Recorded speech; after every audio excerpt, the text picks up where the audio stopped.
छोटी सी एक बात बताऊंगा HRM human resource management in corporate world और थोड़ा सा फैमिली के बारे में कि फैमिली में कैसे वो ह्यूमन रिसोर्स अप्लाई किया जाता है। सबसे पहले तो मैं छोटी सी बात बोलूँगा, अगर मैं तुमको बोलूँ कि मेरे पास दो कंपनीज़ हैं, the two companies have different kind of resources. अगर मैं बोलूँ इस कंपनी की कैपिटल 10 करोड़ है, इस कंपनी की कैपिटल भी 10 करोड़ है, ये कंपनी भी वही रॉ मटेरियल यूज़ करती है, ये कंपनी भी वही रॉ मटेरियल यूज़ करती है, पूरी प्रोसेस पूरी मशीनरी भी अगर पूरी सेम है और उसके बाद आउटपुट भी सेम है और दोनों मशीन्स दोनों फैक्ट्री लोकेटेड भी एक ही जगह पे है, फिर भी ऐसा क्यों होता है कि एक कंपनी, या मैं नॉर्मल लेवल पे बोलूँ तो एक दुकान की सेल्स थोड़ी ज़्यादा होती है और एक दुकान की सेल्स थोड़ी कम होती है, एक कंपनी का प्रॉफिट थोड़ा ज़्यादा होता है, एक कंपनी का प्रॉफिट थोड़ा कम होता है। तो ये दो कंपनियों में मैंने फाइनेंशियल रिसोर्सेज सेम रखे, मैंने मशीनरी सेम करी, मैंने मटेरियल सेम करा, सब कुछ सेम है, सब कुछ सेम है, एवरीथिंग इज सेम, हर तरह से वो कंपनी सेम है, बट एक की सेल्स अच्छी हो रही है, एक का प्रॉफिट अच्छा हो रहा है और एक का प्रॉफिट कम हो रहा है।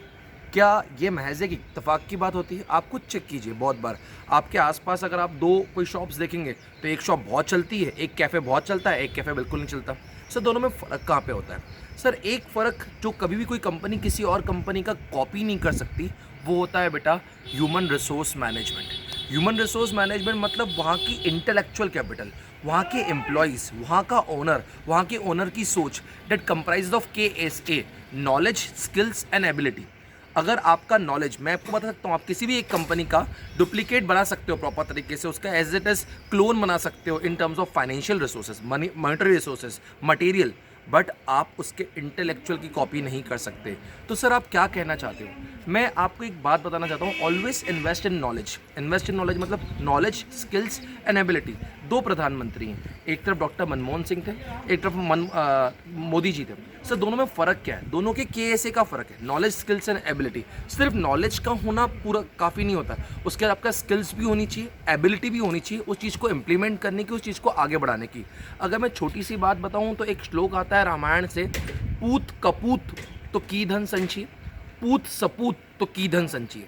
सो इसका मतलब क्या है? एज पर रामायण के श्लोक के हिसाब से कि अगर आपके यहाँ एक पूत कपूत है, इसका मतलब अगर आपका पुत्र कपुत्र है, अगर आपका पुत्र किसी काम का नहीं, अगर वो आलस्यवान है, अगर वो धर्म का साथ नहीं देता है, तो आपको धन संचय करने की आवश्यकता ही नहीं है। सर क्यों आवश्यकता नहीं है? इसलिए आवश्यकता नहीं है कि आप कितना भी धन इकट्ठा कर लोगे, वो पूरे धन का नाश कर देगा। आप उसके लिए कितनी भी प्रॉपर्टी रख के जाओगे, वो पूरी प्रॉपर्टी जीरो कर देगा। पूत सपूत तो की धन संचिए। पूत सपूत मतलब अगर आपका पुत्र अच्छा है, अगर आपका पुत्र न्यायवान है, अगर आपका पुत्र सेल्फ मोटिवेटेड है, तो भी आपको धन संचय करने की आवश्यकता नहीं है, क्योंकि आप उसको कुछ नहीं भी दोगे तो भी अपना वो खुद का एम्पायर खड़ा कर लेगा। अगर राम जी वनवास में भी गए तो राम जी वनवास में जाके भी अगर लंका विजय कर गए तो उन्होंने अपना एक पैरल एम्पायर खड़ा कर लिया। तो अगर आपके पास पुत्र सपुत्र है तो की धन संचिए और पुत्र कपुत्र है तो की धन संचिए। सर इससे आप बताना क्या चाहते हैं? इससे मैं बताना चाहता हूँ जो कृष्ण ने द्रोणाचार्य को बोला था उनके अंतिम समय में, कि अगर आप अपने पुत्र, जो कि उनका पुत्र था अश्वत्थामा, अगर आप उस पुत्र में मोह नहीं रखते, उससे प्रेम करते, तो आप उसको आगे बढ़ा पाते हैं। आजकल के मैक्सिमम पेरेंट्स अपने बच्चों में मोह रखते हैं। सो व्हाट इज़ दैट मोह रखना? आप उनको सांसारिक सुविधाएं, आप उनको अच्छी गाड़ी, अच्छे मोबाइल फ़ोन्स, बाकी बहुत सारी अच्छी अच्छी चीज़ें खरीद के देना चाहते हो, आप उनको अच्छे संस्कार नहीं दे पा रहे हो, आप उनके अंदर एक पर्सनालिटी का डेवलपमेंट नहीं कर पा रहे हो।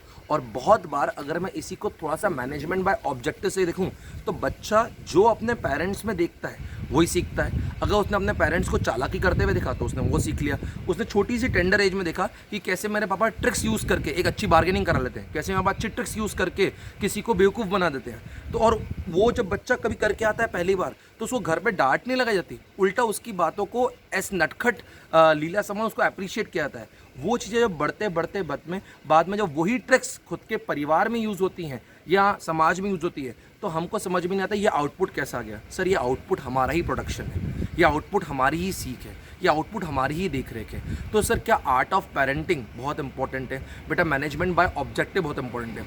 आप जैसा बच्चे को दिखाओगे, आप जैसा बच्चे को सिखाओगे, आप जैसा बच्चे के सामने एग्जाम्पल सेट करोगे, वैसे ही बच्चा आगे बढ़ेगा। At last but not the least एक बात कहना चाहूँगा, अगर आज भी अपने बच्चे को आप राम समान बना रहे हो तो आप कुछ गलत नहीं कर रहे हो। वो सांसारिक सुविधाएं कितनी प्राप्त करेगा वो तो पता नहीं, बट हाँ वो एट हार्ट काम रहेगा, एट हार्ट कूल रहेगा और वो एक अच्छे लक्ष्य को प्राप्त कर पाएगा।